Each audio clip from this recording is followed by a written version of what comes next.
There we go. Yeah. Yes. Welcome, everybody. It is Thursday. It is 9. So, of course, it's UK Cowboys time. And we've got all four corners of the United Kingdom covered tonight. We've got Scotland, England, kind of. I know. And Wales. So, how are we all doing, everyone? Yeah, good. You? Yeah. It's been a bye week. Yeah. Yeah, nice to relax at the weekend and not actually have anything on the line this weekend. So yes, yeah, and of course it's a double edger as well because like we had the Monday night game, so like you kind of like all sluggish and what have you, and then all of a sudden you kind of get back into the role of things, and it comes to Thursday, you're like, oh my god, I've got all this work to do, and you're like, wait, it's a bye, we're okay, don't you worry. So it was lovely. But we are also edging ever closer to Thanksgiving week. I know it doesn't count for you, Rich, but it's getting very close, mate. Very close. 4 weeks today we'll be in the stadium. Buzzing. Yes, it is. It is today. Yep. In fact, yes, we will be there. Just getting ready for kickoff. We'll be around about now, yeah. Yeah. Not that Lorne's counting.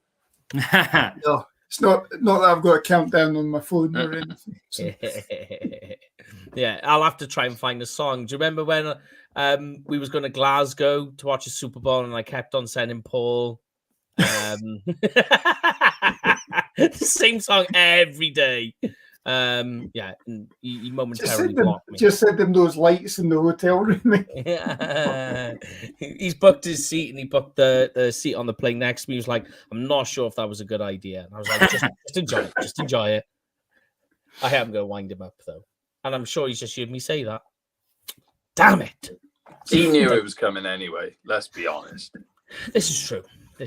But we're here not to talk about seating arrangements on a plane. We're here to talk about this weekend's game, which is against the LA Rams. So we go LA. We're in La La Land. So, yes, this weekend, the game, the clocks go back. So this is for people in the UK. Clocks go back on Sunday morning. So kickoff will be at 5 p.m. this weekend. So we have a nice early kickoff for everyone. And the Cowboys, because it's the Cowboys, are on Sky Sports this weekend. So, woo! Yeah. Yep. 5 o'clock game. Great. Get it over and done with. Or late bed if need be. Yeah. Or sob into a pillow. Depends what goes on. But, yes. So, we're going to go and dive straight into this. We always start the show the same way as we always do. And make sure everyone at home, you join in and do with us. Guys, I'll ask you around here, and I'll bring up the comments of everybody.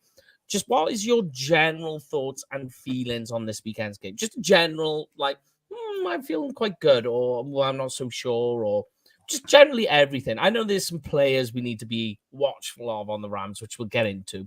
But just a general thought and feeling. Hit me with it, Lorne, and we'll go that way round. I think generally I'm quite positive. We normally come out of the bye quite well. The interesting thing though last week just goes to show that nothing's a given in the NFL. I mean, that is the number of teams that should have had easy wins last week and ended up on the losing end of games, and 49ers, for example. I think my pick'ems last week, I only got 4 of them correct. Where actually I was probably going with the bookies side of things as well. So it just goes to show that you can't predict any of these things, and obviously the Rams are coming in on a bad loss to Pittsburgh. They'll be keen to rectify that, so they'll be ready for it. And of course they're playing us as well. So, Craig's out. Yep.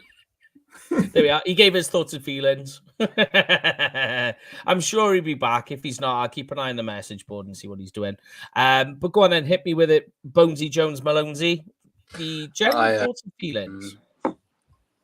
I'm really on the fence about this one because I don't know whether Dak's going to have to play hero ball again, or whether he will do.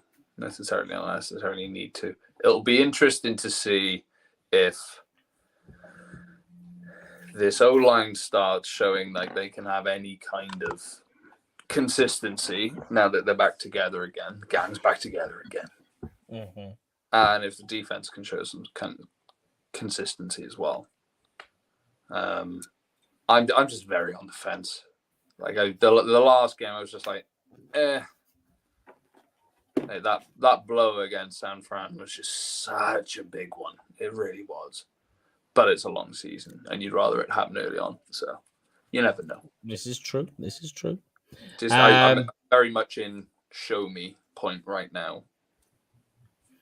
You know, I get the apprehension on the offense. I get it. We'll break into that as we get through this now. But I get your feelings as well, Craig, and then we'll kick this on with the first question of the night.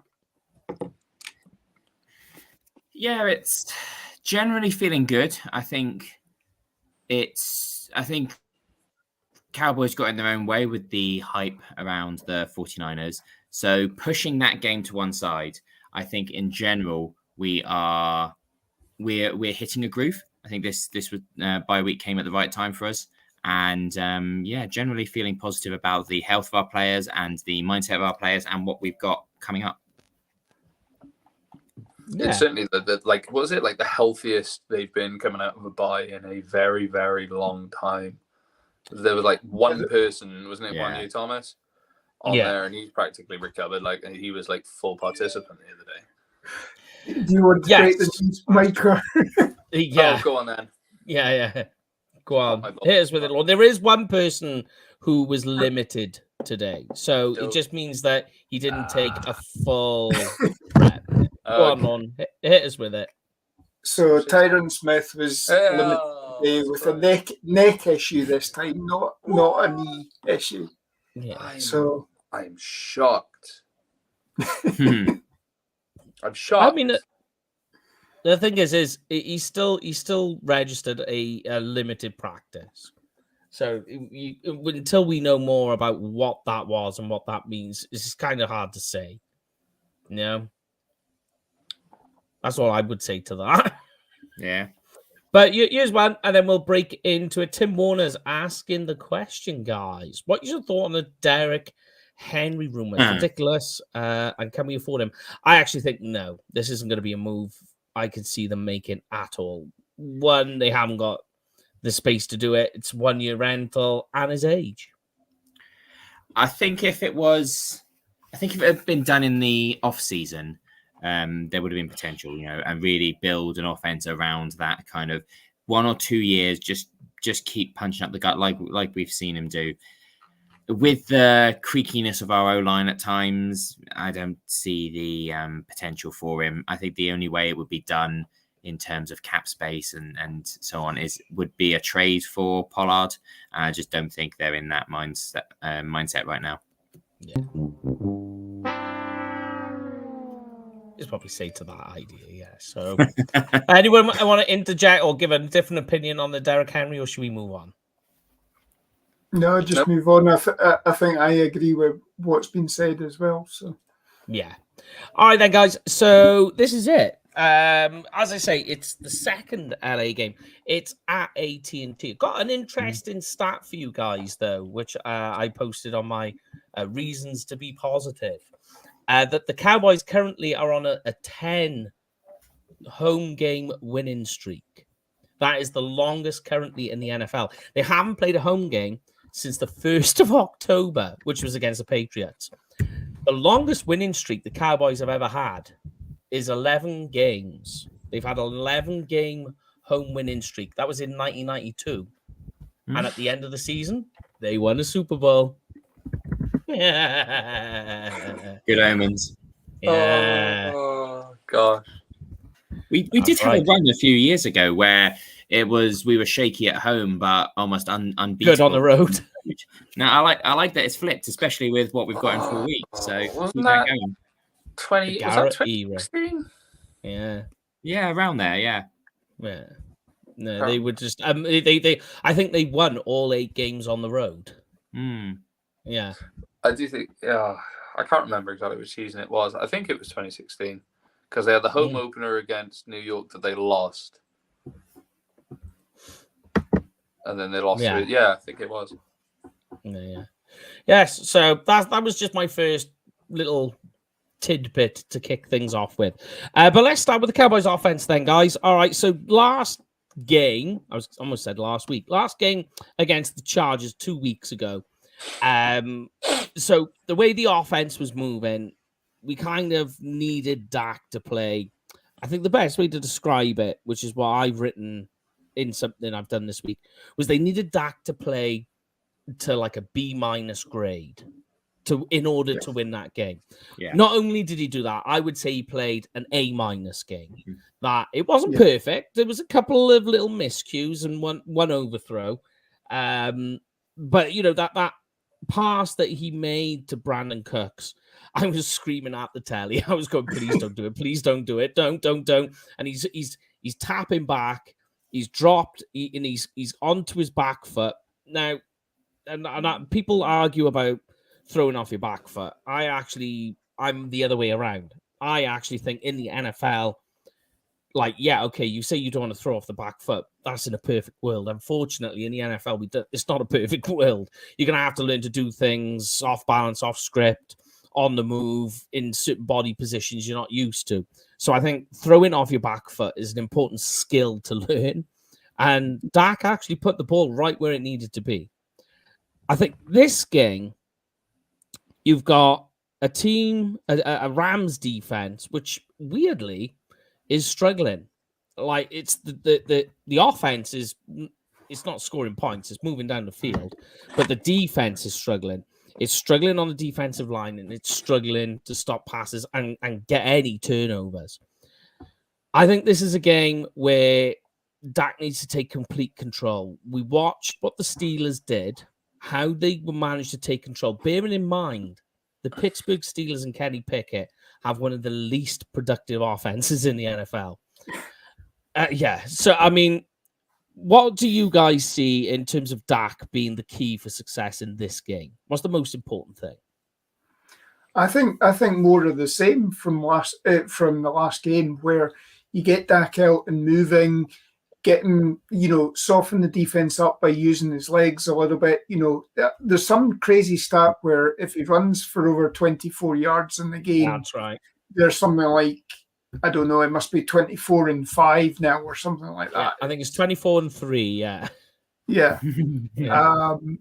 So if you get him out and running about like you saw there, now I'm not saying go full Jalen Hurts and run pass option or anything like that, and we certainly don't want to see tush pushes or brotherly shoves again. But don't worry, the Niners have killed that. Yep. Yay! That was fun waking up this morning and seeing that Trey Lance was trending on Twitter, and thankfully it wasn't because he'd been arrested or anything like that. I mean, like, Niners fans saying, "Oh, we're trading away too quick." I've been sitting here for, you just to go off subject, and I'll bring you back in.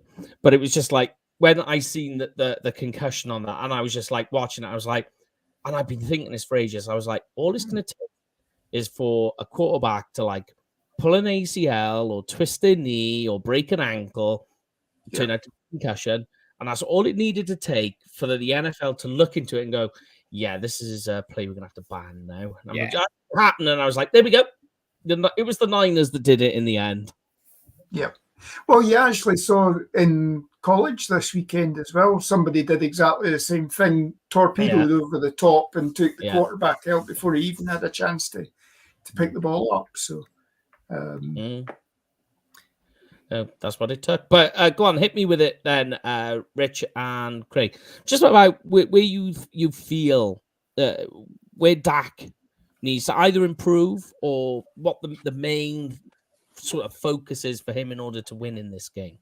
The main thing Dak needs to be in a position to do what you said, of take control, be in control of this game, steer the offense, is protection. Yeah. He needs protection. Dak has always been at his best when he has time to pick things apart, and then he can be quite surgical. He's gotten better with age because he's had to, but he has shown, and the team, that he needs a decent amount of protection, unsurprisingly, like a lot of quarterbacks. If he doesn't get that, it's not going to happen. Or it's going to be very, very, very rocky. Yeah, I agree with both those points. I think the thing that it's less Dak and more just the overall scheme of the Chargers. So as you said, we did move him around. He did have to escape because the protection failed him, and he was quite slippery and able to make those yards even as the play broke down.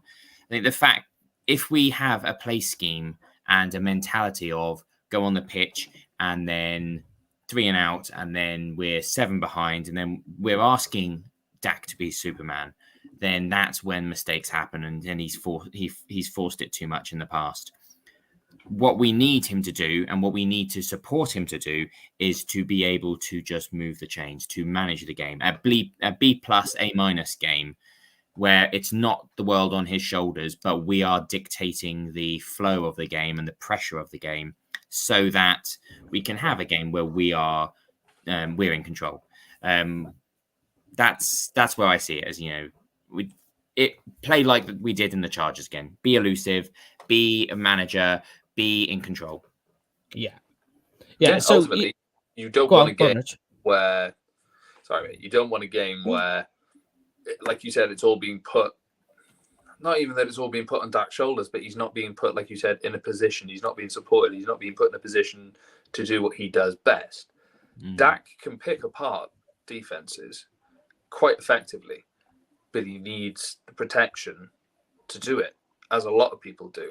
And as Tim's just said, he needs the run support.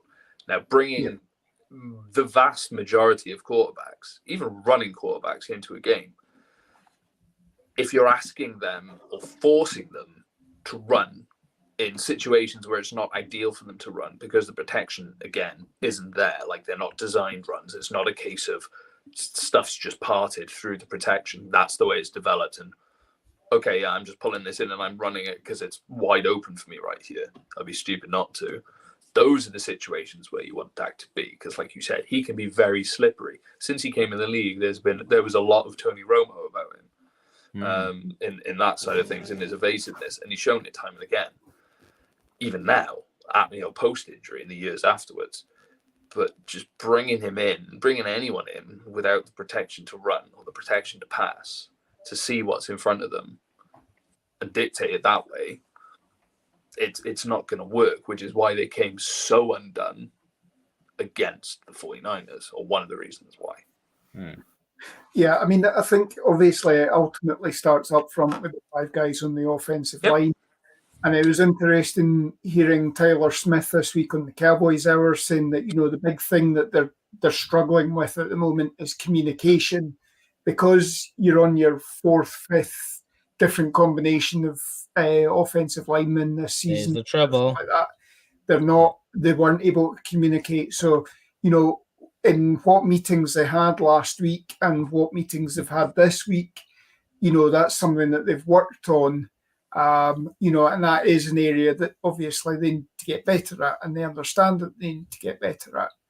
And everything else will progress off that. If you're better in your run blocking, then Tony Pollard, Rico Deldo, whoever else is lined up in the backfield, that improves their game.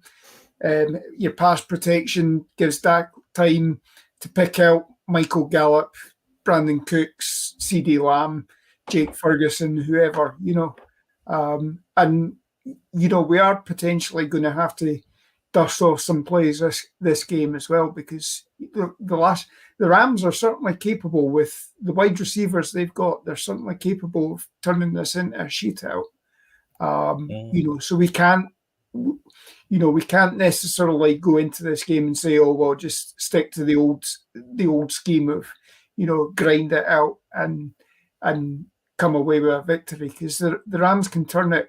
You saw it last year when we were playing them, that, Cooper Kupp took an 80-yard pass against Trayvon Diggs and ran it in. They can flip that field quite easily. So we need to. This offense needs to have worked on its communication this week and ready to hit the ground running. Yeah, definitely. I think with the offensive line, though, I know you guys are talking about it, and there's a few people talking about it at the moment on the chat, but I actually think the pass protection of this offensive line it's actually really good. Like when you go and you check the numbers, they rank, I think they're like, I think 4th or 5th fewest in pressures allowed, which is fantastic, and I think Dak's been sacked like 14 times, which is just slightly outside of the top 10 in terms of fewer sacks. So it's not doing a bad job, especially when you think of the injuries it's had and had to deal with. And you just said, Lorne, about how they've had to have so many different line combinations, which is a big thing. Yeah. I think the problem has been the run blocking. The run blocking is in serious trouble at the moment. And that is having an effect. That's the biggest effect that it's having in terms of, because that affects the run game, which obviously is making things one-dimensional. First and second down, especially, those early runs are just like complete negative plays. And that's having an effect on the game. Because then what's happening is then people are saying, right, we need to get Dak to help us out on third down, to get us out of the crap. So he needs to come in, save us on third down. Now let's move down. But what happens is that the run blocking fails. Tony Pollard's dancing in the backfield trying to make some misses to try and make some space, which then turns into a negative play. And then everybody's going, well, what's wrong with the offense? What's wrong with the offense is it can't run. It's not very good at running at the moment. And that's power. That's power on power. It's hat on hat. And they have made some change last week to try and help with this, which will be quite interesting to see what happens there. So if they can get things moving a little bit more better and stronger, and last season, because like you think, like, when you look at last season on the right-hand side of the line with Steele and Martin, they were fantastic together. You just think like they couldn't have lost that amount of power or forgotten how to do run blocking in a season. So there has to be something else that's going on in there that has suddenly changed for them to not be able to run block. And I think it's more of a scheme choice of what's going on, the options that they've got going on. But that's something which I think we will have to see this weekend.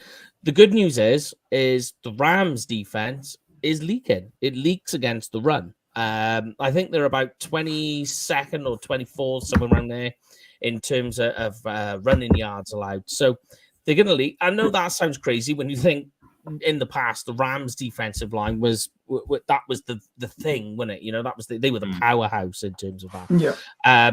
A lot of that has changed. So I think they'll be able to attack it. I don't know straight down the middle because Aaron Donald is still there and he's still Mr. Aaron Donald. He's never changed. But I like the idea, and I was thinking this. Tell me what you guys think. So extended handoff plays where you've got Tony Pollard bouncing to the outside opposite from Byron Young, who's having a good rookie season at the moment. But you flow away from him and you just kind of do these sort of extended toss plays to try and move away from where they're strongest. Like we'll get to the wide receivers in a second, and we'll talk about one particular tight end player as well, and then we'll move to the defense. I mean, like, is this a game for the running backs, or is this more of a game, guys, for the wide receivers? Yeah, I think it's a game for the running backs, but exactly as you said, we are with the lack of thunder to Tony's lightning. We are just punching Tony up the middle, and as you said, with communication and with the inconsistency, he's not getting anywhere. We should be looking at using the full space of the field, getting things round, particularly against Aaron Donald, and getting things round and, looking for a break and a cut that is outside of the dashes. That's probably best where Tony it suits Tony, and it's where we can get a few yards. We can be a bit less predictable, and that will help the general scheme of things and the flow of the game. So yeah, I'd be a big fan of seeing some of that. Yeah, Lorne? Yeah, completely agree. I mean, Tony Pollard obviously is at his best when it's going on the outside, and we need to get, whether it's student body left, student body right, that sort of thing. We need to get the offensive linemen pulling. We need to get the outside zones going, that sort of thing. Yes, and that gets chunk plays or whatever if need be, if you need it that way. I'm glad you said it. I was hoping one of you was going to mention it, or I was going to do it. It's the chunk plays. We're missing those explosive plays. And you know, you look at it, the Cowboys 3.9 yards average, and you kind of go, it's not good. It's not bad. It's not like horrific. But what is missing is it's more of a case of, no, that's like average, because that is usually what they're doing. They're either doing about a 4 or an 8 yard run, or it's staying at the line of scrimmage. That's the trouble. There's none of these mass chunk plays where it's going 10, 15, 20 yards down the field. Like, you think Tony Pollard's biggest play this season isn't really a rush play. And I don't think it's been marked down. It was a pass play where Dak dumped it off and he just went for it down the field. That's what it's missing, is the chunk plays. But there is a positive. And the positive is CeeDee Lamb, because they kind of waited for all the fans to go up in arms and go like, why are you not using your best offensive weapon? They went, all right, let's try using our best offensive weapon. Surprise, surprise. It had good results. Go on, Lon. Strangely, though, I mean, in that Chargers game, you know, he wasn't even the one that was targeted the most. And, I know. You know, that'll change, because obviously, you know, Dak needs to, you know, Dak will probably be a bit more hesitant going to Michael Gallup this time round. But, you know, he'll still look to spread the ball around and, you know, give Michael Gallup the benefit of the doubt. But, yeah, I mean, CeeDee Lamb, you know, the 49ers game where CeeDee Lamb is hardly ever targeted, minimal stats for a WR1, you know, and he was actually coming off the field going, why the hell am I not getting the ball? Yeah. Would it have been a closer game? I don't know. But, you know, the 49ers were certainly taking CeeDee Lamb out of the game. Oh, yeah. To some extent. But, I mean, you know, we're supposed to have this offensive mastermind that, you know, should be able to get CeeDee Lamb in.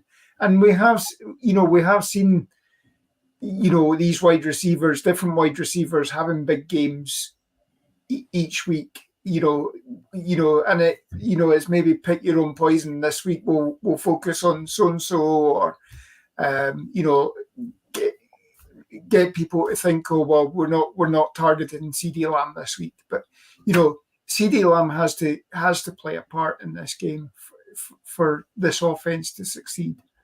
You know, if nothing else, take the coverage, make it a bit looser on the other guys. Yeah, and I sorry, just laughing at a comment, but he always manages to break the flow of the show with his comments there from Big Lebowski. So,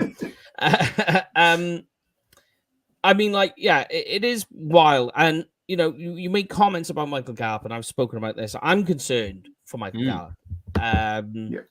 Where he was, because he's never been a separator, is my trouble, right? So that means you've got to be physical against, you know, physical on your release, physical breaking away with your cornerbacks, and then at the catch point, be physical. That was Gallup's game.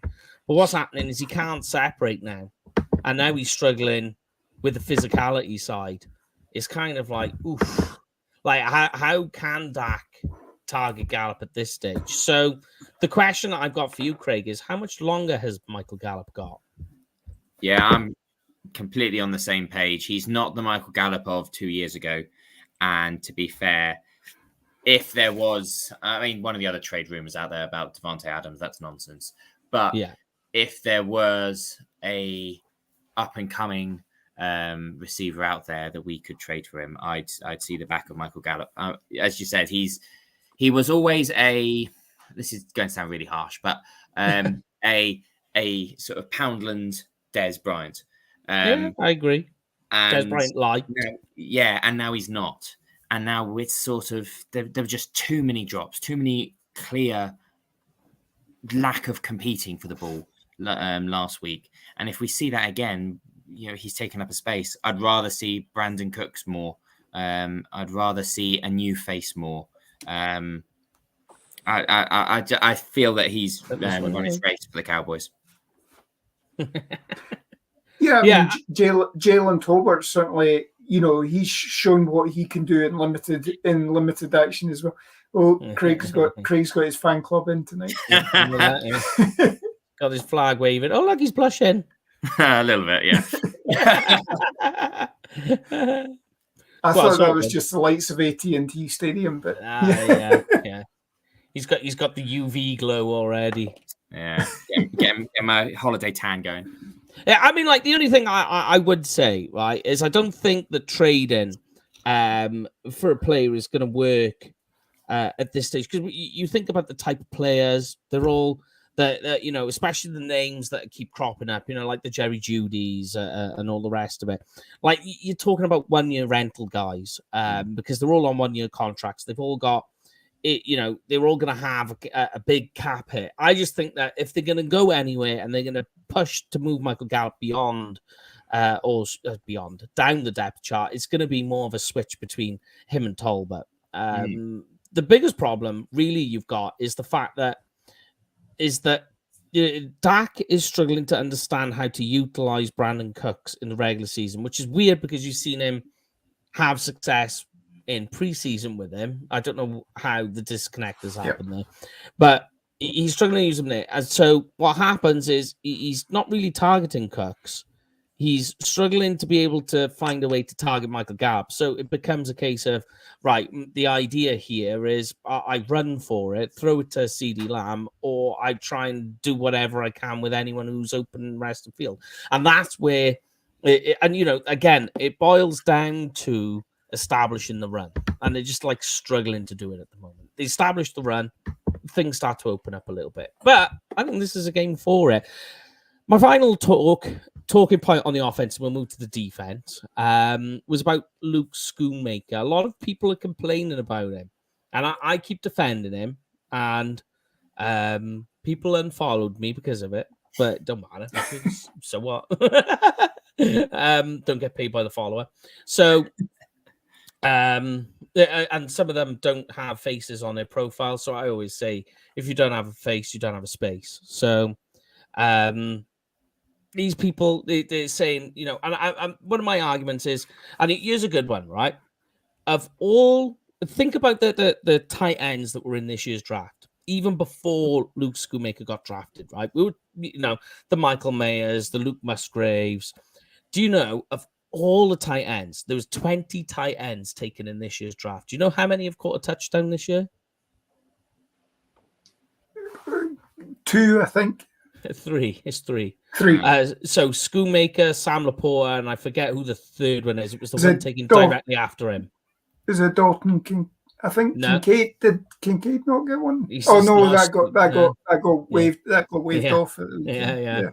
And so he's now injured as well. So yeah, I'm trying to remember the third. Was it Wiley? Did Wiley score one? I'm trying to remember. It's the next tight end taken directly after Schoonmaker, about 4 picks later. I forget his name, and it'll come back to me in a minute. So when you look at it, the issue you've got is it's the tight end position. What you find with most tight ends is they're particularly good at one thing and not the other. And unfortunately, in the NFL, you have to be good at both A and B. Otherwise, it just doesn't work, unfortunately. You've got to be a good blocker and you've got to be a good receiver. Otherwise, you kind of one-dimensional. And you see it quite a lot, with these guys. So I just think, I don't know what you guys think. I think jumping the gun on all the rookies, but especially tight end, I think when we're like, 7 games into the season is the wrong time to be jumping down. I get why fans are frustrated. This is what I keep saying. As I'm not completely defending Schoonmaker. I'm just like saying you have to like give the guy time. And I get and I understand you're frustrated because of how the offense is moving. What are your guys' thoughts on Schoonmaker at this stage? Well, look, he's getting on the field.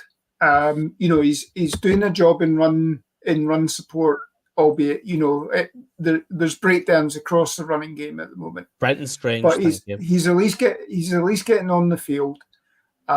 Which if you look at Jalen Tolbert last year, the only times Jalen Tolbert was on the field was a couple of plays, and one of those he lined up a yard into the defense. He's been, as I say, he's been hindered by the fact that he had the off-season injury that he was trying to deal with. Mm-hmm. He's coming in. You can take all the mental reps you want until you actually get on the field and start running these things, and then trying to learn the intricacies that gets you an extra yard or so to get open or anything like that. In the NFL, it's a completely different game from college. You're obviously you're playing against guys that are actually the tip of the top or whatever, and that does take some getting used to it. And you're seeing it, as you say, 20 tight ends. There's only 3 that have actually caught touchdowns, and as I say, Dalton Kincaid had a couple of drops this week as well. He was supposed to be one of the top tight ends coming out of college last year. He was floundering in that Bills game. So I just want to say as well. Oh, go on. Sorry, Lon. No, just it does take time to develop the tight end, develop and get used to it. It's just a case of him getting on the same wavelength with Dak Prescott. You're not going to take him off the field. The fact that we signed a tight end to the practice squad this week, you've got Sean McKeon that's been brought up. Does that mean that Peyton Hendershot's injuries are slightly more long-term thing that this is why you brought more experience into the tight end room as well, possibly for elevations as well, Yeah, and just a reminder, I'm keeping this up so we can remind to tell Sam Williams when we're over there that Mike Bull thinks he's a waster. So, but go on then, Bonesy, give it to me about Schooney. What's your thoughts? To start with, it's too early to say. Yeah. It's far too early It's too early in the season. It's far too early in the young man's career. The bit that seems to, for some strange reason, being forgotten is the simple fact of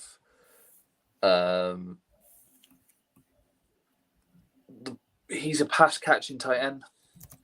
Correct me if I'm wrong, but this thing that he brought to the Cowboys coming in from the draft was moves well for a big guy, good in traffic, good crossing, can stretch the field. He's basically a receiving tight end. He's like a lot of tight ends coming out in the modern game. They're more receiver than blocker. Certainly not both, like you said, Mike. Yeah. Not like a Jason Witten. Jason Witten struggled his first year. Yeah. Yep. Let's 39 catches. I was going to circle back to that at the end. Yeah. Yes. All right. Go on. How can you expect a receiving tight end, the same as a receiver, to have great success when it's not schemed right, when he's still learning it, he's still learning the league? There's problems here with, personally still, even though the stats are there's problems there with protection. Stuff's not being built properly to enable the passing game to work well, in my opinion. You're not setting him up for success very well. Nobody is really having a go at any of these wide receivers, short of Michael Gallup, for obvious reasons. So why the hell are they having a go at Michael Schoonmaker? It makes no freaking sense to me. This comes back to, like Mike said, because you're not establishing the run game. And this is where everything comes in. And again, we come back to the O-line. Because they're not establishing the run, they're not able to do a lot of stuff. They're not able to stretch the field. So you can't utilize your CeeDee Lamb. You can't utilize your Brandon Cooks like you should be, like you were hoping to be, like everyone was expecting you to do. So you're then having to go to your relief valves. But they're not working out very well either. And unfortunately, the guy's very young. He's not in a great position to do stuff. But when earlier on in the season, when he was doing pretty well and he caught the touchdown pass, no one had a problem there. Everyone's problem was, why is he getting the ball? Not why is he doing stuff with it? Why is he getting it in the first place? Do you want the flip side of that coin now? He's getting the ball for a reason, and it's not always going to work out. He's a rookie. Not all rookies are great the first season, a la Jason Witten. Yeah. And I'm not saying Jason Witten, but it's a point. Just an interesting one, and we'll move to the defense because we're chewing up time. But I just got a message in now that the Cowboys have inquired about Derrick Henry. They literally have, yeah. The sticking point at the moment on the contract is he's going to be $9 million. So what they're trying to get Tennessee to do, if they're willing to move on with him, and the Cowboys can get him for it's trying to get him for a 1-year rental. So what they're trying to do is they're trying to see if Tennessee is willing to eat some of that remaining money. If they can do that, it may be that he's. But see, this is the annoying part: is that you shipped off Zeke, and then you just make a move for his replacement. Yeah. But we're going to move away from running downhill north to south. So we're going to take this guy that's worked best in open space, and Tony Pollard. We're going to run him north to south. It doesn't work. So rather than change things up to utilize the people we've got, we're going to just go and get someone else and realistically overpay to get someone to run north to south. And by the way, we haven't got the line to run north to south. In what world does this make sense? Yeah, I agree. There's a piece missing in the squad. I don't think it's him. I'd like him, but I don't think he's enough to push us over the top. I think there's deeper things. More than anything, I think what Henry does more than anything, and this is really what you got to think about when you think about where he is at his stage in his NFL career now, is really you're just looking for Henry to help you resolve the red zone problems. That's really all it is. So how much money are you willing to put on that? You want him to be the battering ram that he was before. I think that's what they're looking at. So like, how much are we willing to spend on that? So that's probably why they're going on this back and forth. And I mean, the problem is as well. The last couple of years, Derrick Henry hasn't come December. Derrick Henry's missed games because the toll of carrying the ball 200-300 times a season takes its toll. And because with the way the Titans' offense was, everybody knows it's Derrick Henry this, Derrick Henry that, so everybody jumps on top of Derrick Henry, and you can only carry the team so much. That's why. Give you another example in the Rugby World Cup. The reason why Ireland went out was because everybody knew that Bundy Aki was the guy to stop for Ireland. So New Zealand went for him, and limited the damage that he could do, and turned it in their favour. So this is how it works with us. And Derrick Henry, to be honest, if you are talking about being a West Coast or Texas Coast offense, Derrick Henry, for all he is good at catching passes out of the backfield, he's not a West Coast style of running back. No way. No. He's a ground and pound team type player. Where it's all about the running game, which is what Tennessee was for years. So that's quite interesting. But I don't get the point in bringing him back rather than just bringing Zeke in. I'll be frank. I don't see the logic. Yeah. You'd be better off just bringing Zeke back. You may as well. And Zeke's actually looked good the last couple of weeks, at least. You know, he had his usual self. He had a 40-yarder or so that was called back because of offensive holding. He powered through the line for an 8-yard score last week against Buffalo. You know, he's looking strong again. And I know there's on another podcast I listened to, there's a burger bet on about him getting over 800 yards this season. So, and I think it's looking quite good for that as well. So. Oh, why? Why though? Yeah, we'll see. I don't see it transpiring. It feels like a Jerry keeping his name in the headlines rather than actually what we need or what will happen. I mean, like the issue you've got is you've got to think they're going to ask for a third for Henry with that type of money, 9 mil, third, second. So that's what you're going to give up for a 1-year rental. And like, they've been trying to ship Henry off like the last 2 seasons because they know that he's done and they're stuck with it at the moment. We can't afford 9 million this season. At the moment, we've got about 7 million to spare if you go to overthecap.com. Yeah. We've got about 7 million to spare, so we'd need to do some sort of renegotiation anyway. I think that's why they're trying to get him down. Yeah. We'll see. We'll see what happens. But let's get on to the defense, guys. Talk about that for 5 minutes. And then we'll get into the final section. But yes, Matt Stafford, quite an interesting one. So he's throwing the third most interceptions this season. Not scoring that many touchdowns. He's only got one more passing touchdown than Dak has, bearing in mind he's played one more game. He's actually having a bit of a down year this year. I mean, the yards are up, but that's mostly down to the fact that they've got Puka, who's just like destroying the field at the moment. And obviously, they've still got Cooper Kupp, who's come back. He missed the first month, but he's back now. I mean, like,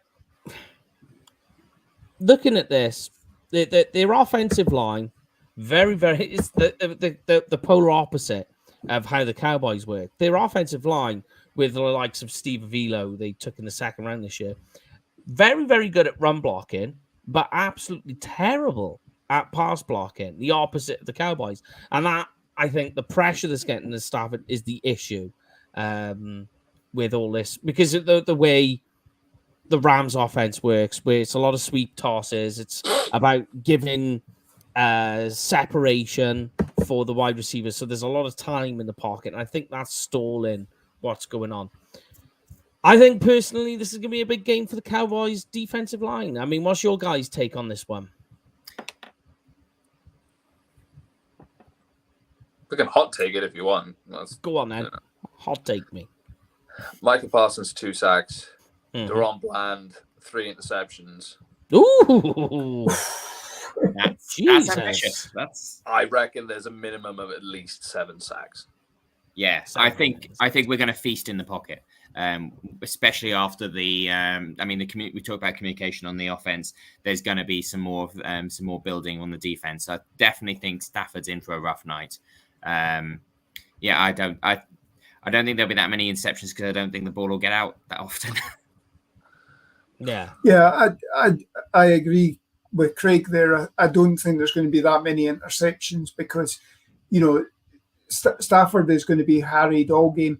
I mean, even you go back to the Chargers game there, you know, although we only ended up coming away with a 1 sack, and it was at a crucial time when we needed that sack, we still had probably one of the best hurry rates or pressure rates for any game that we've had this season. I think it was 46% of the time Herbert was getting rushed. And if the defensive line can produce that same sort of thing, we know that Stafford can crumble quite easily. You know, again, a lot of what the Rams do well is that they do rub routes, they do crossing routes and everything like that to try and get there. Get these guys separated and all that. Yeah. So if you're going to do that, you need to get your defensive linemen home as quickly as possible. So I think, you know, pin your ears back, guys, and let them loose. 100%. Put pressure on him. Yeah, Blitz all night, because he'll make mistakes. Like you just said, he'll air the ball out to try and get some relief. He will air it out, and he will throw it somewhere it's not supposed to go, and someone will be there. And his name is probably going to be Deron Bland. I think the I mean, Steve's very like Dak, but the lack of, I think there's less patience with Matt, and there is less escapability, and those two things are going to cost him, as Rich said. Yeah, and I mean, like the big one I think that they got to start is so obviously Cooper Kupp, because he's had his day against the Cowboys, and it's very sneaky how they use him, because they use him either out of the slot where he can get a free release, or as the backside X receiver when he's isolated, so he gets a one-on-one situation out there. It's very clever how they do it. So I think the issue you got is we know what damage he can do, but Puka Nacua is just having. I mean, like at the moment, he's third in the NFL in receiving yards. And when you think like the top 10 talent of wide receiver right now, Puka's up there with them, and he's a rookie in the 5th round. We talk about Deron Bland, and we like say how crazy it is. This is their Deron Bland right now, and he's not scoring much, but he's getting like these 100, 150, 160 yard games, and it's the surgical precision running that he's doing. That is just like, it's just phenomenal. I mean, like you're gonna have to bracket him, I think. But the question more really is because he's the biggest threat currently, but Cooper Kupp knows how to destroy the Cowboys. Is you're gonna have to bracket one, but which one are you gonna do? That's the question. Nacua is your possession receiver. Yeah, and Cooper Kupp is your big play receiver. I mean, Nacua, I think, has only got 1 or 2 touchdowns this season so far. I think he's only got 1. Believe, off the top of my head. Yeah, but obviously after 4 games, I think it was after 4 games he had 39 catches. So that's 10 catches. That's 10 catches a game. Call it. Yeah. He was getting 150 yards, so that's 15 yards a catch. That's moving the chains, moving the offense. And then obviously if you go and bracket him, then you leave Cooper Kupp open for the big play as well. So and I think one of the things as well that we've seen in recent weeks as well, because of Trayvon Diggs going down, it's put more pressure on our safeties. And as a result, there has been a bit of a drop-off in the safety play, I think. So, yeah. All right. Well, talking of safety play, I mean, obviously, Curse, we hope he's eliminating the flag issues he keeps having at the moment. But let's talk about a certain safety that's now playing linebacker, filling in for LV. How do you guys feel our new shiny linebacker he's playing at the moment? And obviously the big one is how much more does he need to start playing if he has another big game like at the Chargers? How much does he need to start playing even when LVE comes back? Yeah, I think he's done incredibly well. I mean, considering that it was an afterthought of moving him into the linebackers. I didn't even say his name, Marquise Bell. Sorry, guys. Marquise Bell. Yeah. Considering all being well, DeMarvion Overshawn would have been playing that position this season. You probably would have seen Marquise Bell languishing on special teams or whatever. But he's making the most of this opportunity. And again with LVE going down, he stepped up. He stepped up the last game against the Chargers. Really good. As long as he doesn't believe his own hype, and I don't think he will, because obviously he has that hunger of being an undrafted free agent. Yeah, exactly. When you see interviews with him or whatever, he's a guy that has the head screwed on. So I think he's ready to assume this role. I think he's even got the green dot on his helmet at the moment. So I think he's maybe calling plays as well. So that's interesting. That's the fact that he's able to take that on and just it's just relaying what's being called in from the sideline. But you've got to be able. That's another mental block potentially for you. If he can handle that all of this well, then he's going to be a star for another couple of years. And again, potentially put a few extra pounds on him next season. And where we're talking about LVE being somebody that we maybe need to re-sign next year, then perhaps DeMarvion Overshawn, Damone Clark, and Marquise Bell, and you can get away with that, especially the way the league especially the way the league is going now. I mean, the Rams are constantly 3 receivers, so we will basically be in a nickel set this week. Nickel is the new base. Yep, it's been going that way for years. But yeah, I mean, Marquise Bell's run defense has always been really good, and the speed and playing downhill is important. The Rams running backs, they've lost their RB1 and their RB2. They're both on injured reserves. So now they're down to Royce Freeman and Dal Henderson. So big game, do you reckon, Craig, for Marquise Bell and Damone Clark? Yeah, I think like we saw week before, a lot of stuffing before they get past the line of scrimmage. I think they going to try. Yeah, they're going to try to be creative, but I'm not seeing much of a rushing game. I'd be surprised if it was over 50 yards total. I like it. All right, let's do this then, and we'll move on to the final section.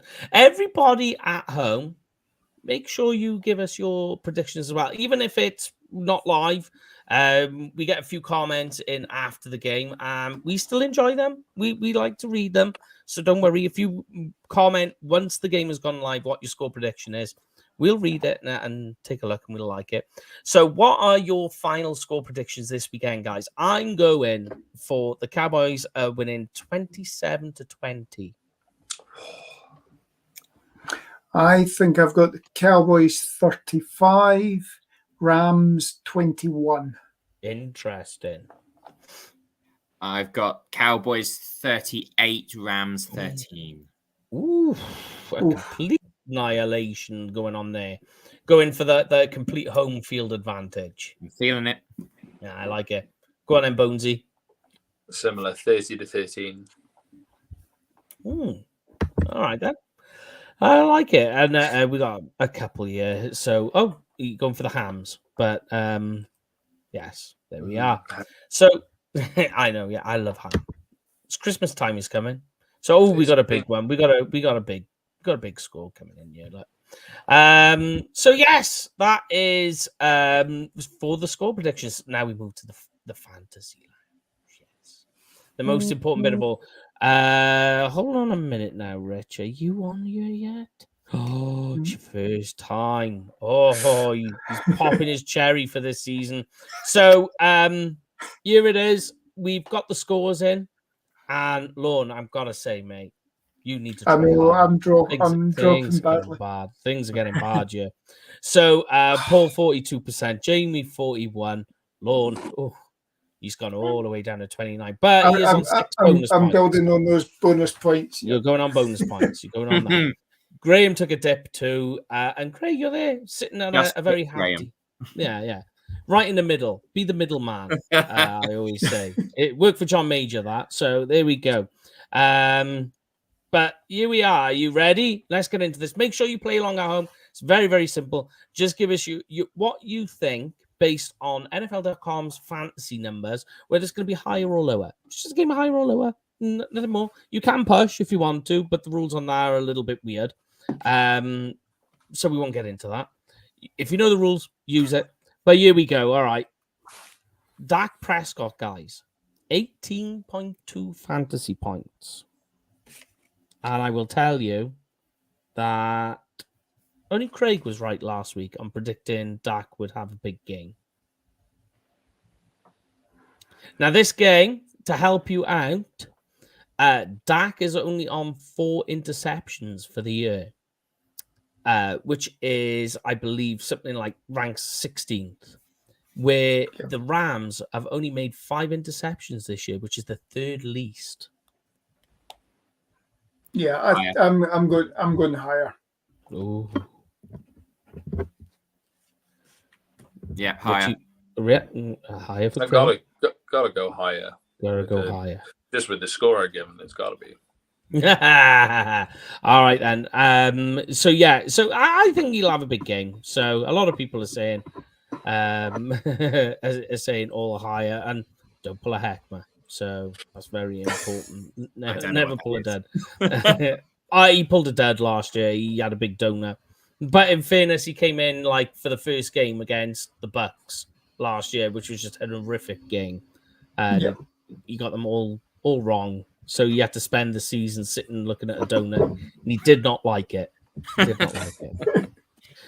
Right, Tony Pollard, guys, 17.7 fantasy points. That's quite a big game from Tony Pollard, but you are able to run up on this Rams defense. Weirdly enough, they do leak. Got to be lower. That's, I mean, I don't see the inventiveness that we talked about earlier about getting him some open space. That I'd say 10 to 12. Okay.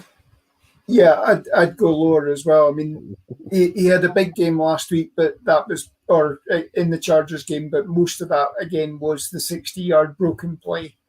I was going to try and convince. Go on. You know, he was I think it was 1.9 yards per carry in that game or something like that. It needs to be higher, but I don't see it happening. So I'm going lower on that. All right, Rich. Before you go anywhere, Even. You're going. Oh, you're going to push. No, I say Joe's going even. All right, yeah, he's pushing. Yeah.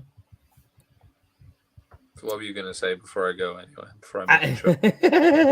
I was going to say, bear in mind, right, that I think they will use Tony Pollard on a couple of sneaky passing plays because it will open up. That Witherspoon is going to be covering CeeDee Lamb on the other side, which means he's going to get a lot of open space on the outside. And I'm talking about Pollard there. And it's a PPR league. I'm still going to go lower. Rich, you broke my heart. I was hoping I could try and convince one of you to be different there. Because at the same, you're all the same. All right, then, guys. Moving on to the next one. Hold on a minute. We get scores. Right, CeeDee Lamb, 16.1 fantasy points. Last week, blew it up. Well, last game. Yeah. Blew it out the water. Yeah. This one you got right, Lorne. Last week, you were the only one that did. You said CeeDee Lamb's going to have a big game. I think he scored something like 21 fantasy points, and that was without a touchdown. I'm going higher again. We need a big game out of him as well. If nothing, to soften up the defense for everybody else as well. For everyone else, yeah. And they're going to funnel him targets. They will. They have to. Yeah, I'd say exactly higher. Higher with a couple of touchdowns. Ooh, a couple of touchdowns. All right. What did you say, point-wise? 16.1. So, you think I reckon he edges over. If you say he catches just like 5 passes and goes over 100 yards, he's done that. I reckon he's 18, 19. Oh, more, yeah. I would go over that. Without a doubt. All right, then. Watching what the Steelers did last week to Witherspoon on the outside and put him in all weird angles where he couldn't defend anymore. I think the Cowboys are more than capable of doing that, which is a big one. Right. Jake Ferguson, who caught 2 passes last week, 7.7 fantasy points. And nobody got it right last week on Jake Ferguson. Yeah. Here's the tight end position. How can you try and figure that one out? Yeah. I think we need a big game from them. You've got a couple of the Rams linebackers are on the injury report. Ernest Jones and Byron Young. Yeah. That means you're probably going to have your second, third strings in a lot. And I think you'll probably be looking at the zones being open over the middle. So I'm going higher again. I get it. Going again, exactly the same. Higher just for moving the chains, basically.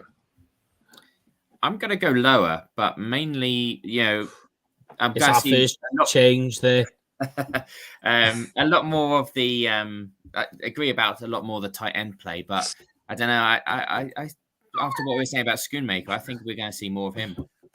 Yeah, if there's a touchdown coming, I think it goes to Schooney in the Reds. Yeah, it's that type of game.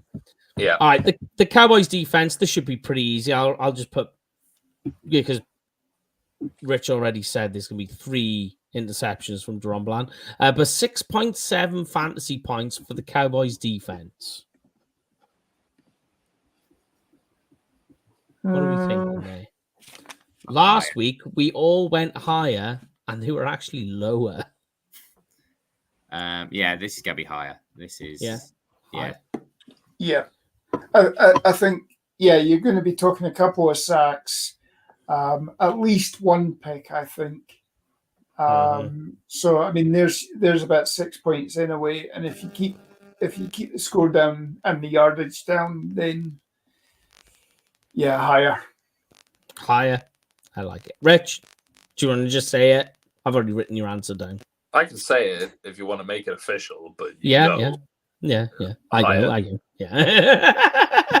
Thank you very much. That's just the exclamation point on that.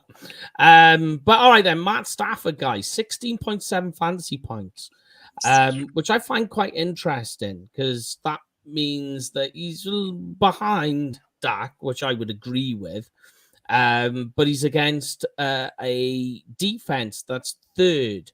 So the Cowboys defense, third in passing yards allowed at 177 yards per game, which is really good. And they're also third in turnovers. And that's another one. And I forget where they are in sacks. I think they're about 4th or 5th.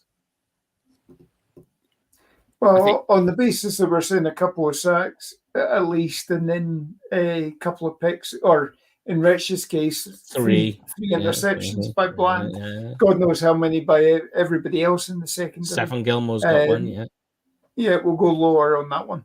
Lower for Lorne. Yeah, lower as well. Passing game's not going to get anywhere. Running game's not going to get anywhere. I'll keep that in mind when we get to the next one. Richie Rich. Do you want me to say it again? I would love you to. I just like hearing your voice. Lower. All right, then. Darrell Henderson, who's coming in because obviously they've got to fill in. Now, I don't think he's a bad running back. He's just inconsistent. So 11.7 fantasy points. What are we going for there, guys?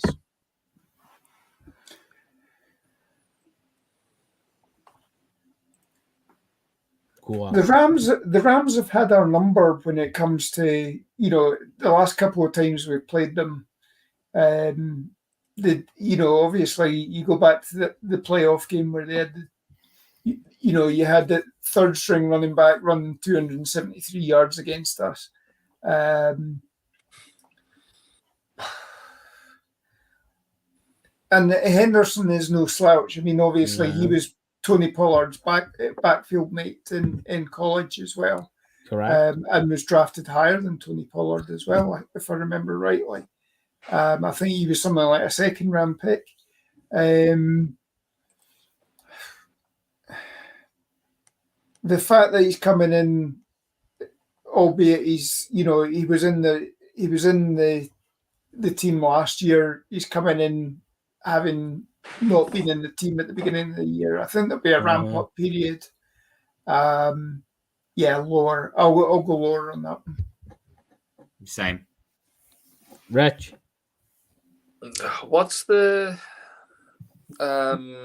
scoring on the points for yardage again on running backs? I think it's a point for every 10 yards. But you get point for a catch as well. So, Point for a catch, if you 6 for a touchdown. I'm going to go. And you said 11? 11.7. I'm going to go evens on that. Even Stevens. I like it. I reckon that's Commit, about right. Right, this is where it gets tricky. And where it gets very finicky. Puka Nakua, 19.3 fantasy points.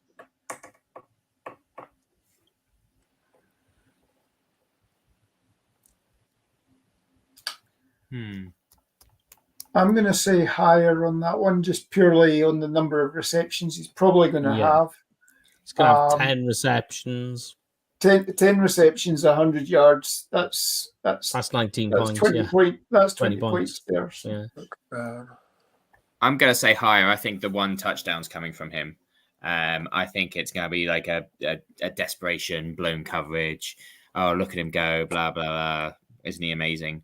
But actually, that just covers over the general malaise of the team. So I'm going to say higher on Nakua. All right. Go on, Rich. Yeah, same. Commit. Oh, he's going with the flow. I'm going. I think exactly the same as. Yeah. That's great. It's hard because when the guy is just like blitz it, you're just kind of like, what can you say? Like he's having 150 yards a game. This is the thing. He's gonna get the yards. He's gonna get the targets, and I think exactly that. Like with which game was it? Where it was just the one touchdown, and it was exactly that. It was a blown coverage, and it was a touchdown from it. Yeah, I know what you're saying. But yeah, that exact situation. Yeah. All right. So Tyler Higbee, guys. Rams offense doesn't feature the tight ends all that much, but Higbee manages to make do with what he gets. He's averaging about 3 receptions a game. Believe it or not, out of all the tight ends on both teams, he has the most receptions and the most receiving yards. Especially when you think how the Cowboys utilize 12-man formation so much. It just seems a bit weird, that. But anyway, Tyler Higbee, 7.6 fantasy points. Higher. Interesting.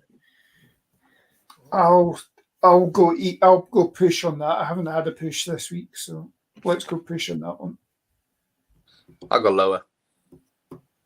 Yeah, you went 3 pushes last week, Lorne, and didn't get a single one right.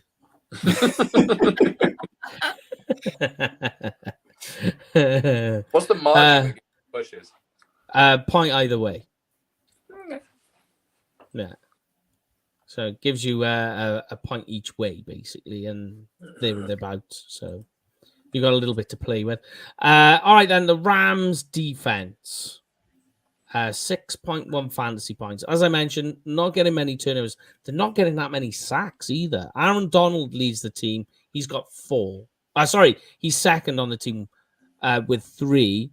And Byron Jones leads the team with 4. And that's pretty much it.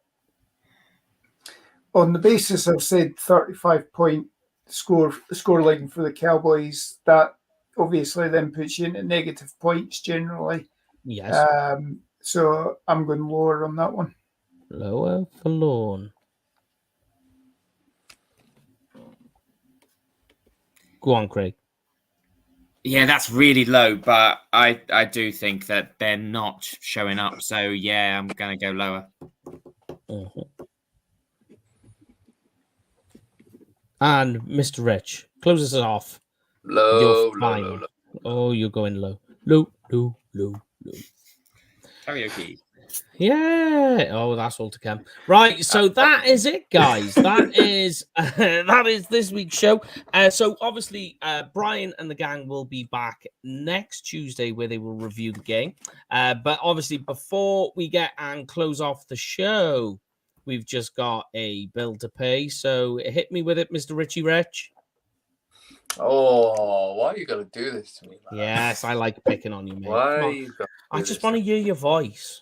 Oh, no one wants to hear that. Right. If you are lucky enough to head over, unlike me, be sure to hit up the guys at Cowboys Experience. They will take great care of you. Like it says there, game tickets, stadium tours, meet and greets, and more. And there is more. But the meet and greets are great. So you don't really need more, but it's there. It is great. A couple of the guys have done it, quite a few now. No one has had anything close to anything bad to say about it. Definitely hit them up and definitely use the promo code UK Cowboys. That's right. What happens, Rich, if you do? You get free stuff. Oh, right. Okay. You don't get chocolate pudding. Okay. No, that's not included this one. That's in my free code. So, yes. As I mentioned, the gang will be back Tuesday. So stay safe over the weekend. Have a great weekend. Enjoy the early kickoff if you're outside of the United States. I know some of you aren't. And enjoy your extra hours sleep in. But I had the first word as the show started. So these guys have the last word and sign us off. Stay safe, everyone. Have a great weekend. Sign us off, guys. Okay, have a great weekend, guys. Make sure, obviously, with the clocks going back for us, it means we'll be on an hour earlier next week as well. So adjust your times depending on where you are. Go Cowboys. Cowboys forever. Philly for never. Enjoy your early start and hopefully early night and a big victory Monday. Go Cowboys. Do not be late or you will be shipped chocolate pudding.